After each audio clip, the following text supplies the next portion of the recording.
महात्मा के पास कलयुग। गुरुदेव के सत्संग से।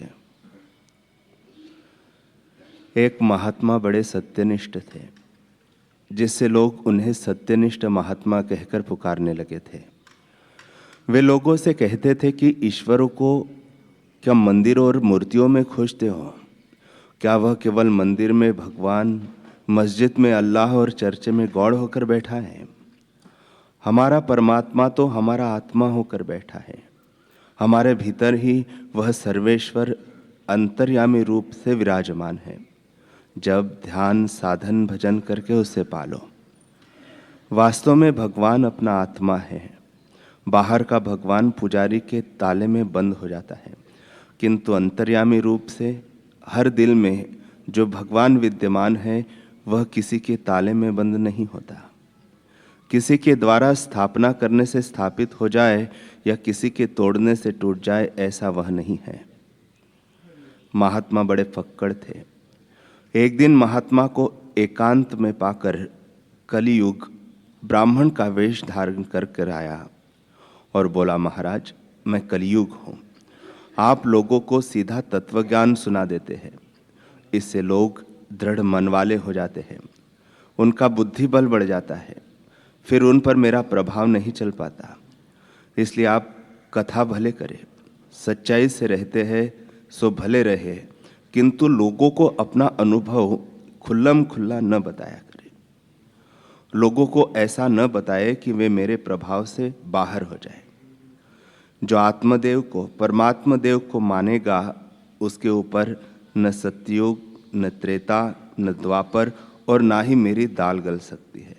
वह तो सबका साक्षी निर्लेप ज्ञानी हो जाएगा। आप ऐसा ब्रह्म ज्ञान एकदम खुला न दिया करें। महात्मा ने कहा, मुझे तो लोगों का जल्दी भला करना है। मेरे पास लोग आते रहे और मेरा आश्रम चलता रहे, मठ मंदिर चलता रहे, ऐसा धंधा करने के लिए मैं नहीं आया। मेरा उद्देश्य है कि लोग अपने आत्म स्वरूप में जाग जाए, बस। महाराज मेरी बात माने, मैं कलियुग हूँ। अभी मेरा शासन चल रहा है। जिसके राज्य में रहते हैं उसके पक्ष में काम करना चाहिए।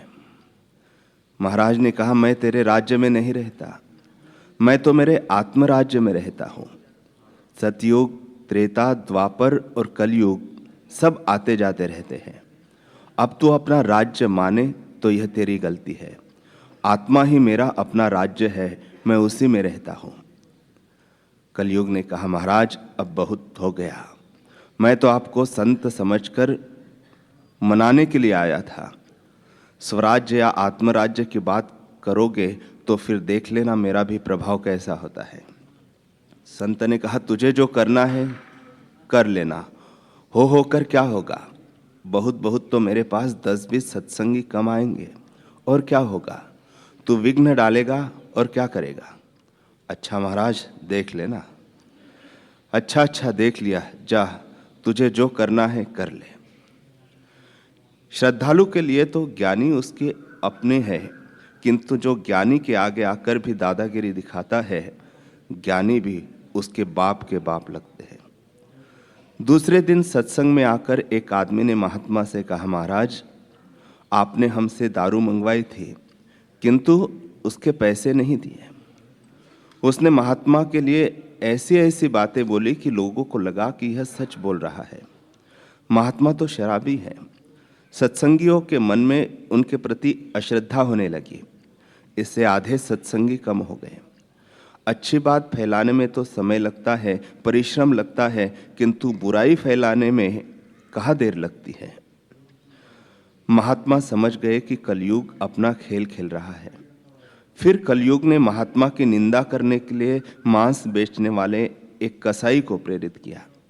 ऐसा करते करते कलयुग ने निंदा की ऐसी आंधी शुरू कर दी कि जो सत्संगी महात्मा पर कुर्बान हो जाते थे, अब वे ही निंदक बन गए। महात्मा की बड़ी बदनामी हुई।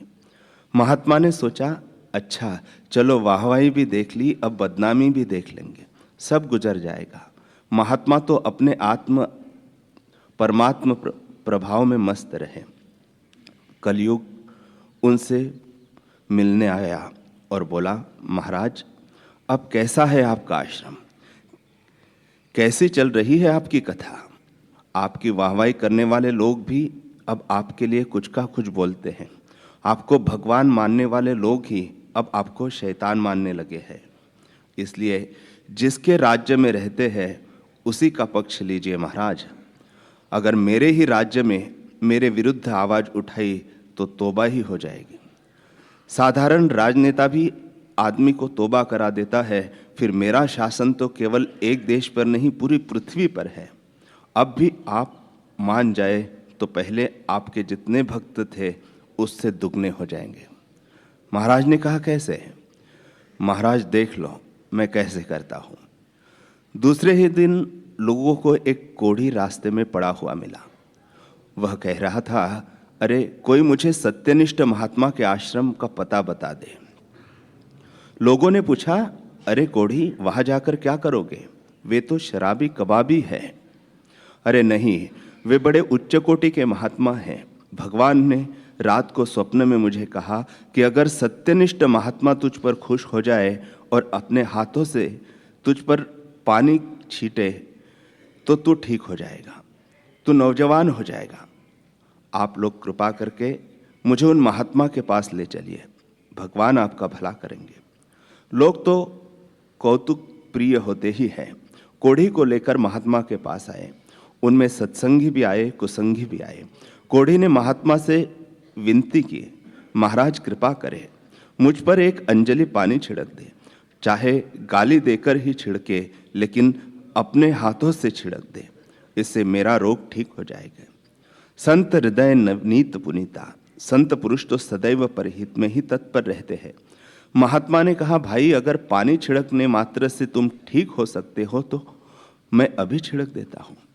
महात्मा ने जल छिड़क दिया। क्या आश्चर्य, वह कोढ़ी एकदम स्वस्थ युवक बन गया। सारे सत्संगी शर्मिंदा हो गए और बोल पड़े, महाराज माफ करना, हम आपको नहीं पहचान पाए। अब तो जो केवल तमाशा देखने आए थे वे भी कुसंगी भी सत्संगी बन गए। सभी कहने लगे, अरे महाराज तो भगवान हैं, श्री कृष्ण, श्री राम, शिव जी, इनको तो हमने नहीं देखा, किंतु उनकी तरह आत्म तत्व में रमण करने वाले इन महाराज का योग सामर्थ्य तो हमने देखा है। इनकी निंदा सुनकर तो हम लोग पाप के भागी होकर बेमौत मारे जाएंगे। सत्संग में अब पहले से भी ज्यादा भीड़ होने लगी। एकांत में कलयुग फिर आया और बोला, महाराज देख लिया ना, कोढ़ी के रूप में आकर मैंने कैसा खेल किया। अब आपके सत्संगी पहले से भी दुगने हो गए हैं कि नहीं। अब भी आपसे कहता हूं कि राजा और महाराज मिलजुल कर रहे तो अच्छा है। नहीं नहीं, मिलजुल कर हम नहीं रहते। हम तो जिससे मिले हैं उससे मिले हैं। तुम भी उसी से मिलो, तुम्हारा युग है, तुम जानो।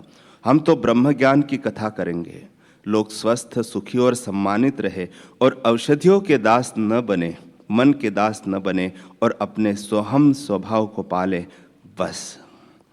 कैसे होते हैं आत्मराज्य को पाए हुए वे महात्मा पुरुष।